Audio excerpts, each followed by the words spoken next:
Chances are by now you've realized the broadcasts that often come through aboard your ship. There's one in particular that seemingly holds an Easter egg relating to the upcoming roadmap for Helldivers 2. Let's see if you can catch it.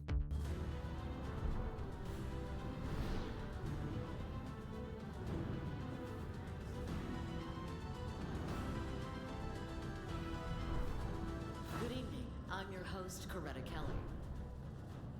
Today, fighting against the Terminids was bolstered by the arrival of the Helldivers, marking the start of Operation Valiant Enclosure. According to the Ministry of Defense, the Terminids will be safely quarantined once more by the end of the month.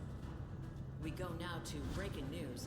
We've just received what appears to be the first confirmed footage of the emerging automaton threat. We're receiving word now that the president has released a statement saying, quote, "It is past time we responded to this unprovoked incursion against democracy. The Helldivers are deploying as we speak to strike a number of automaton military installations. These invaders will soon discover the steel of Super Earth's resolve." End quote.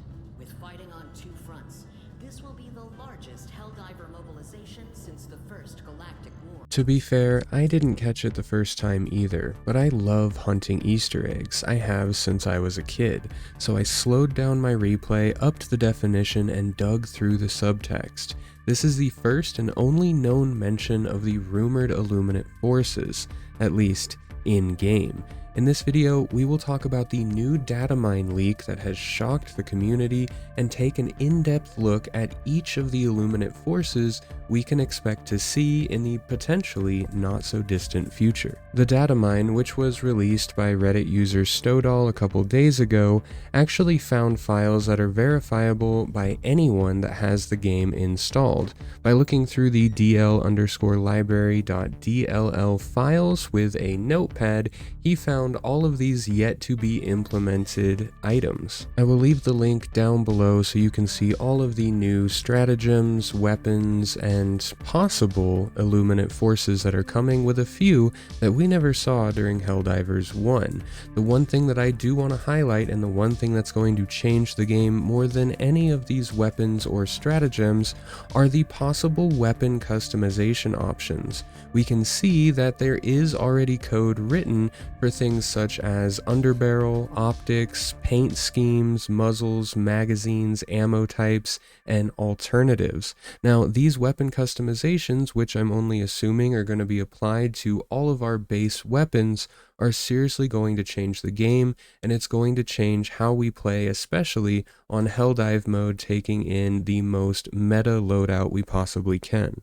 From what we know from the original Helldivers game, the Illuminate Forces come in 5 separate tiers. These are 3 scouts, 5 infantry, a tank, 2 elites, and a master. In the Datamine or leak, we saw a couple of new forces, which would make sense with the new game. We would be seeing some addition of new forces to the Illuminate race. The first of the Illuminate Forces we'll look at are the Scout category. Now these 3 are the Observer, Watcher, and Obsidian Observer. These units, while they are extremely weak, will be kill on-site units, as these are the ones that can call and spawn in the bigger units like the Great Eye, the Illusionists, and the Striders. Now this is not a new mechanic to the game. We see this on both the Terminid and the Automaton fronts. On the Automaton, you'll see one of the smaller units fire a big red laser or flare into the air, and that will call in the dropship. That is why you must kill those on Helldive difficulty in order to prevent yourself really from getting swarmed. Fairly simple to understand the tiers, with the lowest being the Observer. This is an unshielded, unguarded, with no weapons unit that's only purpose is to call in those reinforcements. The Watcher is one step up, as you'll realize it does have that little shield, but it's still a very easy unit to kill, and it does step up once more with the Obsidian Observer. Now this is the same as the regular Observer, except it has the shield of the Watcher, and it also has armor plating on it. It should be noted that while minimal, this Obsidian Observer also has some small weapons. Now they're not going to hurt, but it's just something to take note of. Up next, we have the 5 infantry units, and this includes the Tripod, Hunter, Apprentice, Outcast, and Strider. Now, the most important thing to note about these is which units have shields you need to break through, and which units are only melee. The Tripod is a shielded unit that has ranged attacks. Now, these can be slow-moving energy orbs, but they produce a static field that is somewhat similar to the stasis fields we see currently in the game. Now remember, friendly fire is also on for the enemy, just a helpful thing to keep in mind. Next up, we have the Hunter. Now this is a stealthy unit similar to the stealthy units we see on the Terminid planets, but it does have long-range energy weapons, which can be very dangerous. If they get close, they will smack you, but you'll see these at the back of the line sniping people more often than not. After that, we have the Apprentice. Now these are ambusher units that only have melee attacks. While they are fast, it's nice to know that hey, they do not have a shield and they will not be shooting at you or your turrets for that matter from long range. Next, I think we have the unit that's going to be most hated, and that is the Outcast. Now these Outcasts do have only melee weapons and they do not have a shield, but they do have a cloaking field, so they will be this next expansion, if you could say, or next update to the unit list biggest enemy, as they do have that cloaking field. Now we should be able to see it, as we can see the Hunters currently in Terminid Islands, or Terminid Planets. Islands, where'd I get that from?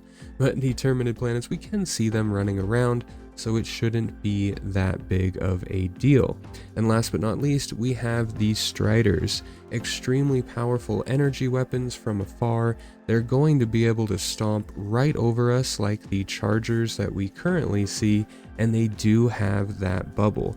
Now it's yet to be seen if the bubble on the bigger units is stronger than the ones on the smaller units, but we can only assume that it will be.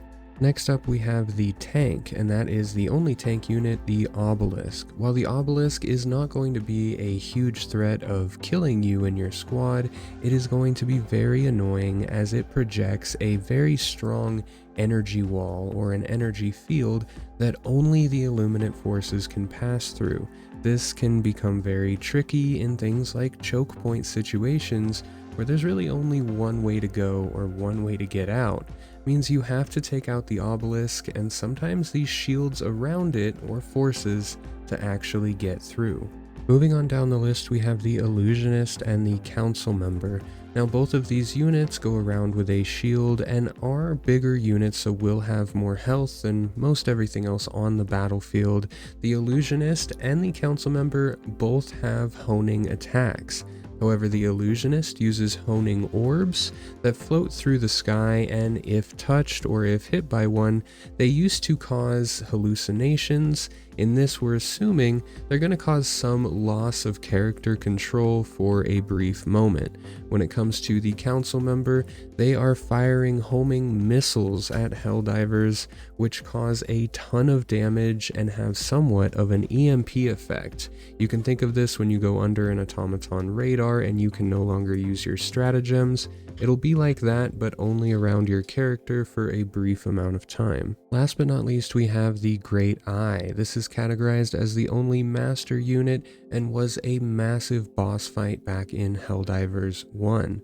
We can only imagine what it's going to do here, but it has a ton of abilities. It has an immense amount of health and has a ton of different lasers, explosions, and other things that it can do. And while we don't exactly know when or how we're going to be facing this new Illuminate force, one thing is for certain: the Terminids are actually making ground to our east. So there is a lot going on, and logging in this morning to over 400,000 players on one single planet on the Terminid front was absolutely amazing to see. So I can't wait to see exactly where the devs are going to take Helldivers, as it's definitely been a crazy fun and unique experience thus far. So let me know your thoughts down in the comments below. Don't forget to like, as it helps with the algorithm, and make sure to subscribe.